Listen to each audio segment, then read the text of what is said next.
Hello and welcome to At the Redline podcast. My name is Alec Gonzalez with Coaching the Redline. I'm with John Dome of LegalShield. We'll get to LegalShield a little later in the podcast, but I always Sure. like to sort of start at the beginning. What was it like being little? Where were you born and raised? What was your family of origin? Family origin, German, Italian, and a wee bit of French. Yeah. And I was born and raised in Broomfield, Colorado, kind of like Coeur d'Alene, kind of like small town in Spokane, Washington. Just very quaint, farmers, Nice. and everybody knew everybody. Oh, fun. Were you raised on a farm or just a little town? No, just a little in a suburb. Nice, nice. How many siblings? 3 older brothers. I was the youngest. Okay. Mm-hmm. Cool. Sort of arc of faith. What's your sort of journey to knowing Jesus? Knowing Jesus, I was born and raised in a Catholic family. I've always remained Catholic. Catholic just meaning universal. And God's always had a grip on me. Yeah. Always. Nice. Yeah. Can you give us a little more background on what's that been like for you? Sure. Being born and raised in, family of 4, plus my parents. Pretty much, I'd say at the age of 3, my dad got brain tumor. And I didn't know that at the time. But before that, we were skiing, boating, fishing.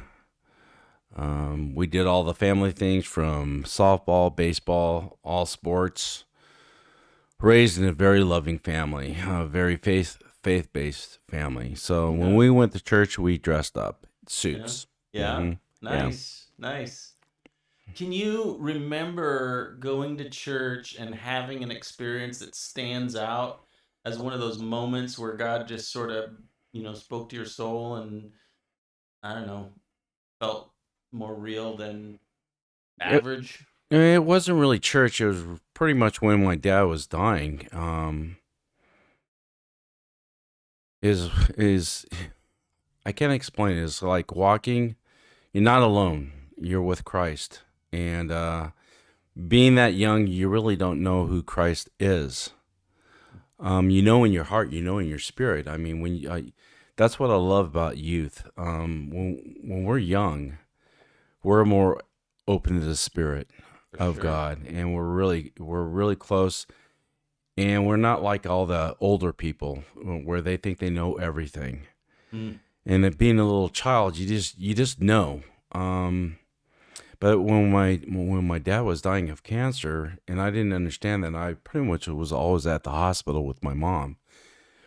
And I watched my dad go from being able to see to not being able to see to being able to hear to not being able to hear. And he had the brain tumor for over for around 6 years. Oh. And at Christmas time, we had a nativity scene by the Christmas tree, and I'd go and kneel down, pray, and shed tears.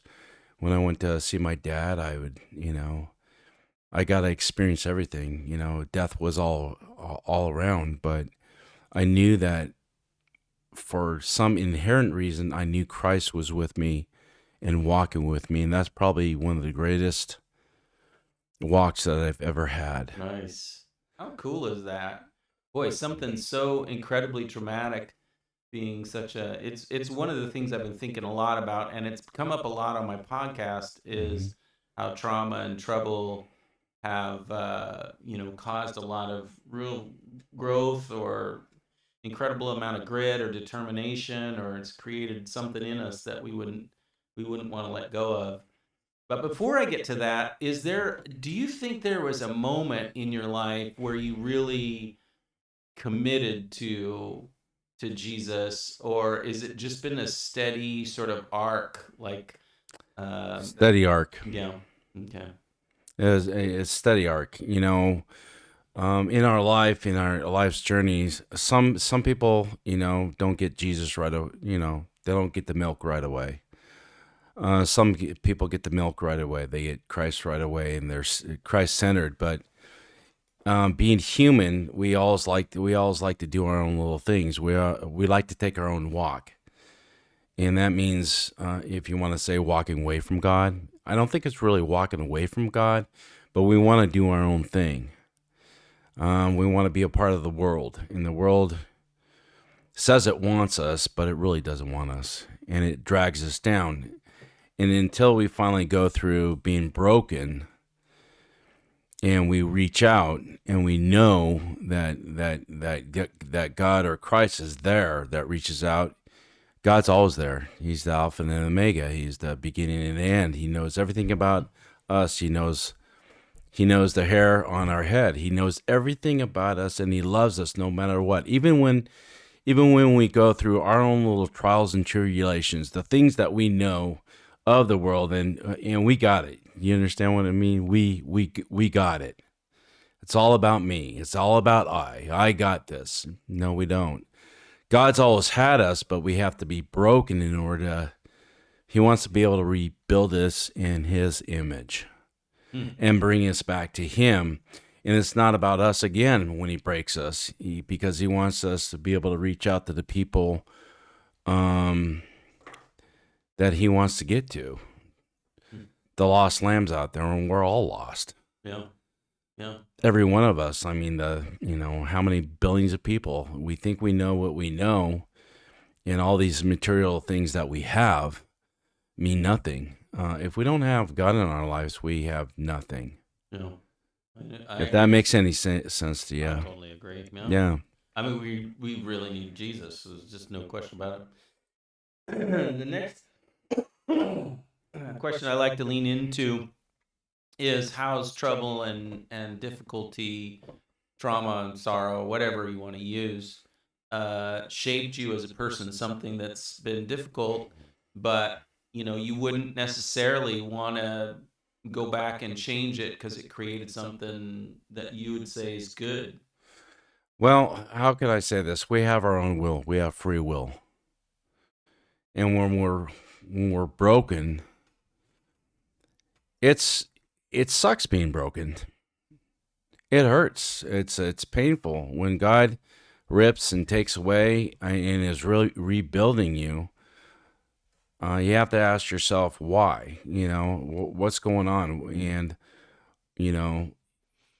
humility. One person said to me, "You got to be humble, John." I go, "Like I am. I'm a good guy." No, you got to come back to Christ. You got to get Christ centered. Yeah. And that's meaning it's not humility. It's not that we lay down before people and we're a doormat.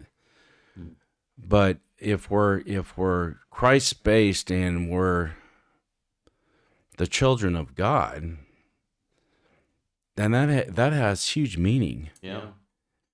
That's good. That's good, John. Very theoretical, though. I'm talking about something in your life that's actually happened to you that you would say was trouble and difficulty that created in something in you.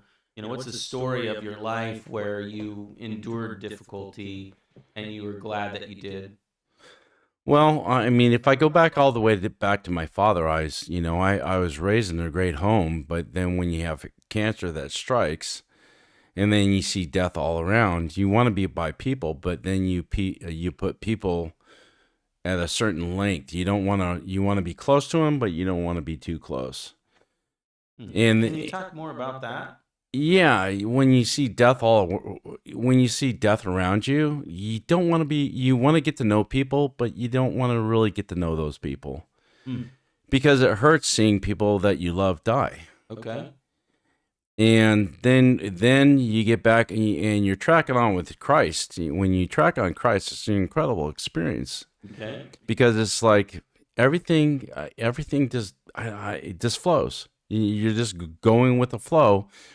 And as long as you're Christ based, you're centered with God at all times. He's there with you all the times. But it was not until after high school, college, when I started kind of walking away, not going to church, doing my own thing.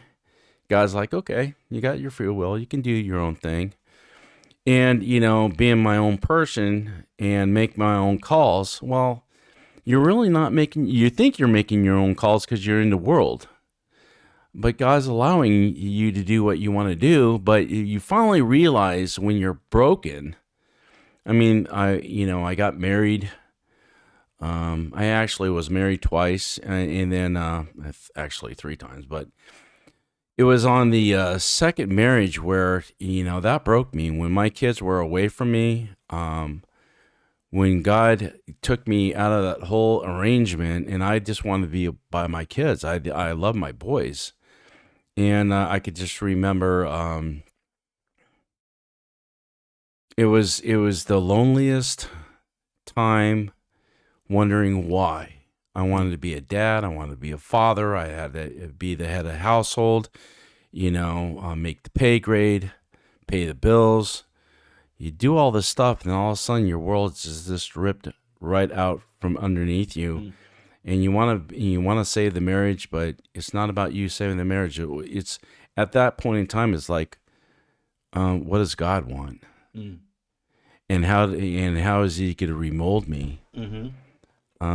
Because He takes you out of position, out of job. I used to be a commercial pilot. It takes you away from that. And then you're doing all these other jobs, other things, and you're like, why? What is it about why that we all seem to get stuck on when shit happens? Why do we seek to understand why?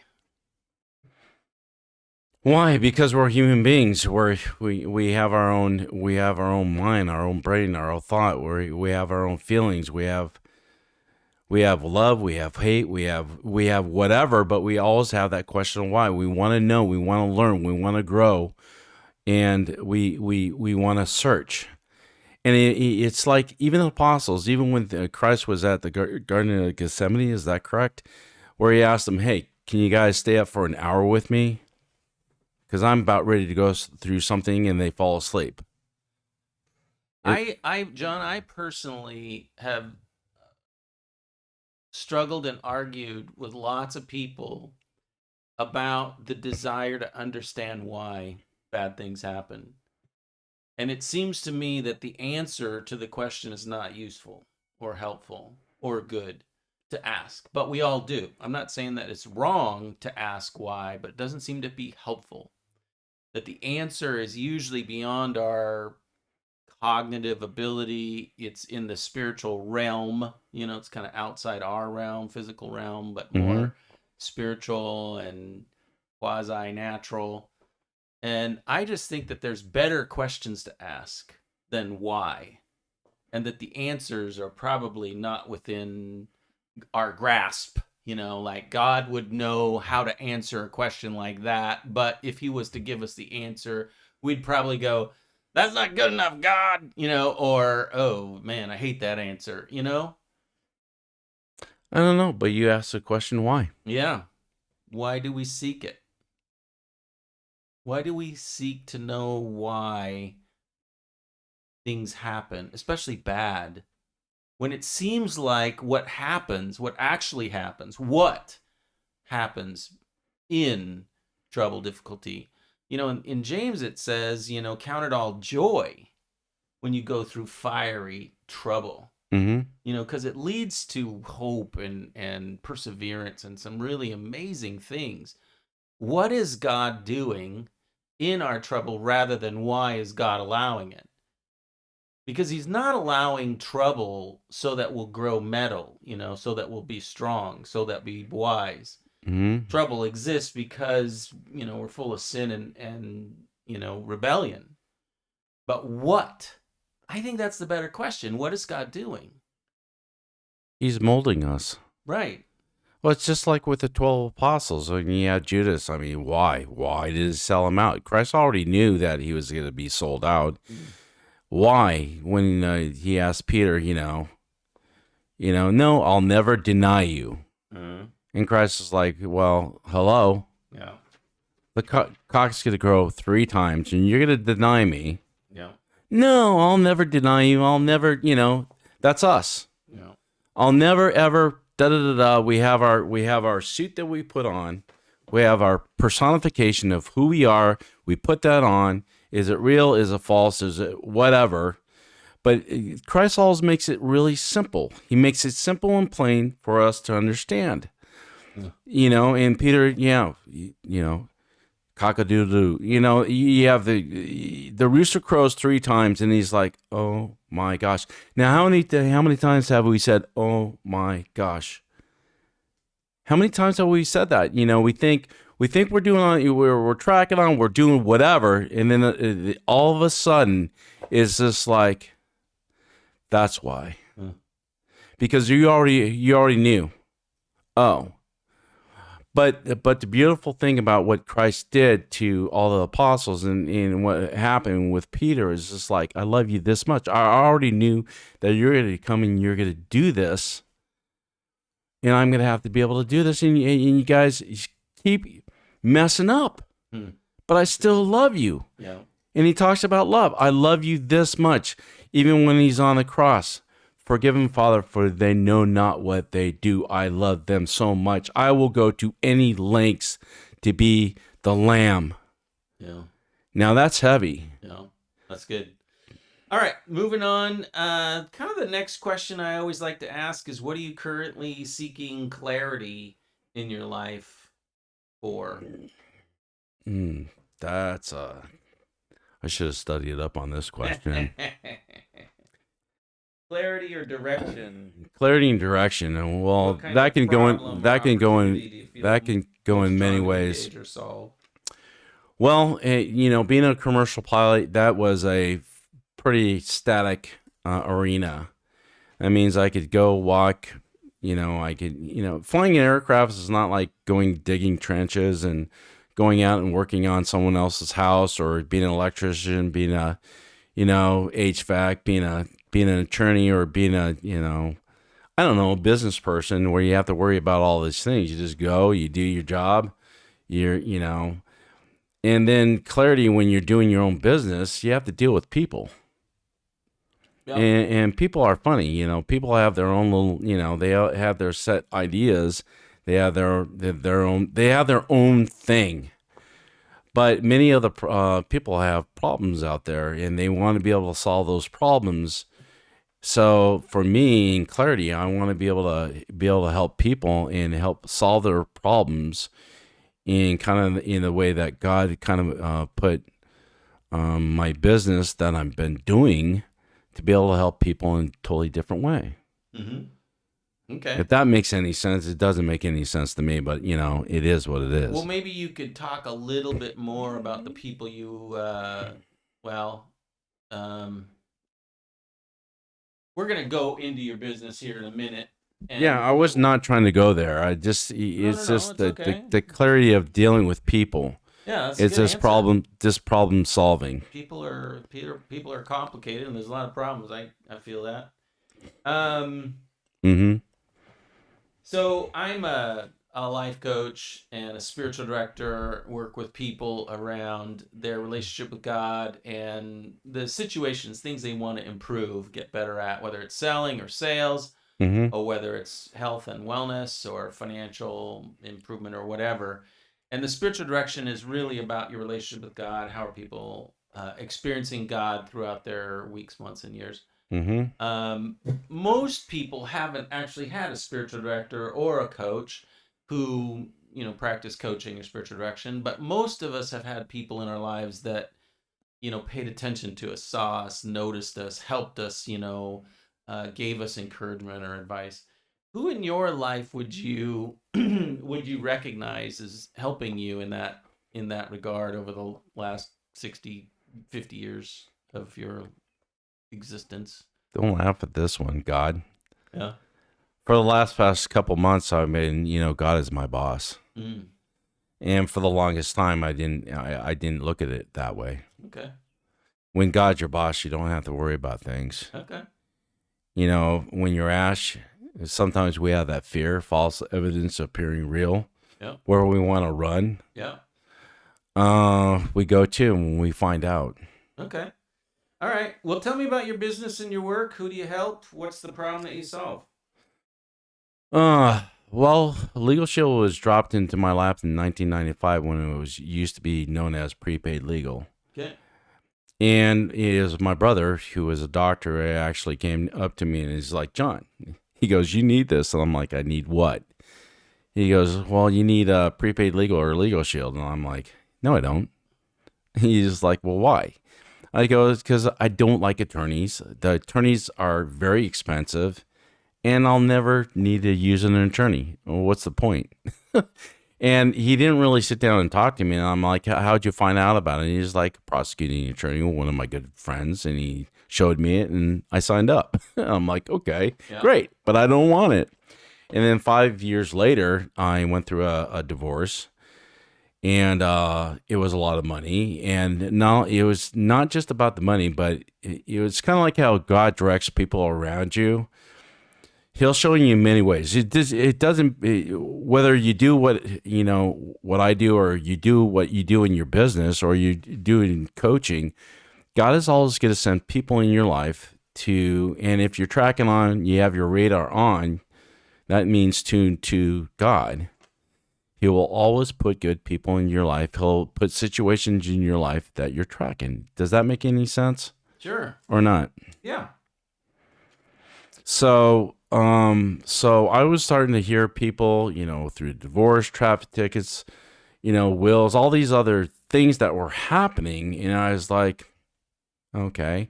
But I didn't think about Prepaid Legal or LegalShield at the time until a guy brought me a CD and he goes, John, you want to take 30 minutes and watch this thing? And I'm like, and I'm working at a call center now, which I hated the job. I mean, it sucked. And I'm making 250 calls per on the 8 hours, and I'm making three sales a day. And it's like I sucked, but I didn't. I mean, guys would come in, they'd do like 18, and then they'd be gone the next week. But I'm like, God, okay, fine. If I can help this business out, I can make 3 a day. Great.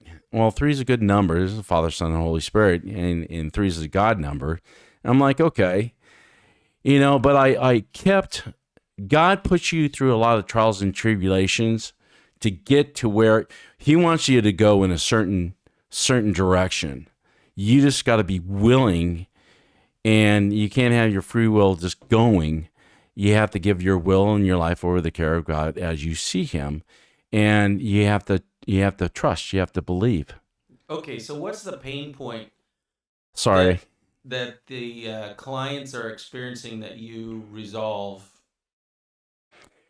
Pain points are people need a will done, but they don't have it done. 77% of all Americans don't have their will done because they're looking at cost. And it's like, what's the point? Mm-hmm. And then you have some of the people, what do you mean by what's the point?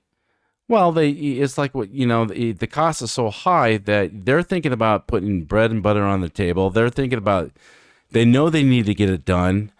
And they're looking at two things. They know they want to get it done. However, the pain point is, it's looking at their death, mm-hmm.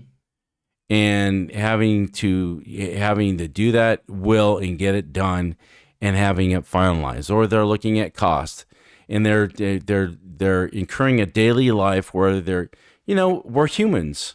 We get up in the morning, we go to work, we bust our butts to put bread and butter on the table, and then we come home. Or pain points could be where, you get a traffic ticket, or you have kids and they get a traffic ticket, and parents usually, don't like their kids to get traffic tickets. Why? Because the insurance rates hike. Okay. Who's a perfect customer for you?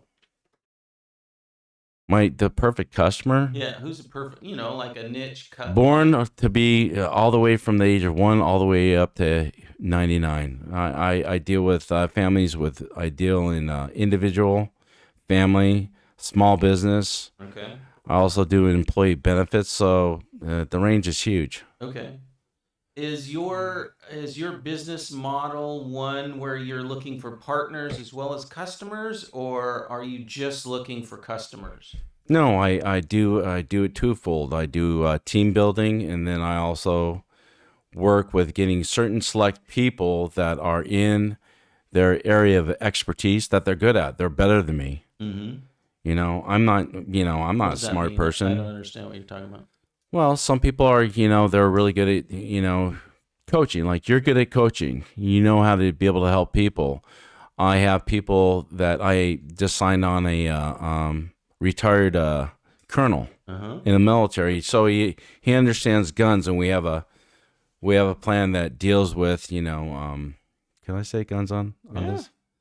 Sure. That it helps people secure their with their guns, and if they pull they pull that gun out, what to expect when you pull that item out, what Yeah. the causes and effects and what the Sure. blowback is, and the Yep. blowback is going to be bigger than just pulling that gun out. Right. Right. Good.